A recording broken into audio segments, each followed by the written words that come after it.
Kraj godine, vreme da se sumiraju rezultati. Program podrške poljoprivredi realizuje se već evo 6. godinu uspešno. Ja mogu da se pohvalim da je grad Zaječar za ovih 6 godina sve ugovore koje smo sklopili sa poljoprivrednim proizvođačima isplatili smo u tekućoj godini. To je do sada negde preko 56 miliona. Znači i negde oko 900 ugovora smo sklopili za pomoć poljoprivrednicima. Sad razlikuju se godine. Ova godina negde polako se vraćamo, mislim na 2022. Imali smo pad interesovanja u vreme korone.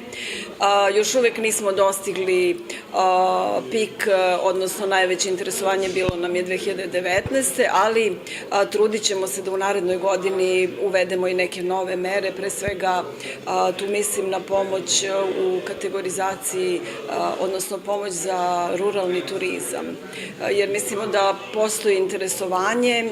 Takođe, povećavat ćemo i ovaj iznos koji se opredeljuje za pomoć poljoprivrednicima da plasiraju polugotove i gotove proizvode. I tu smo imali uspeha sa našim proizvođačima koje smo prvi put vodili ove godine na sajam etno hrane u Beogradu, gde od 4 proizvođača 3 su dobili specijalna priznanja za kvalitet, što nam negde daje za pravo da nastavimo tim putem, da sledeće godine bude veći broj proizvođača sa svojim proizvodima i da podržimo i merama tu oblast. Koliko kažete, još jednom molim vas, da ste odvojili za poljoprivredu poslednjih nekoliko godina?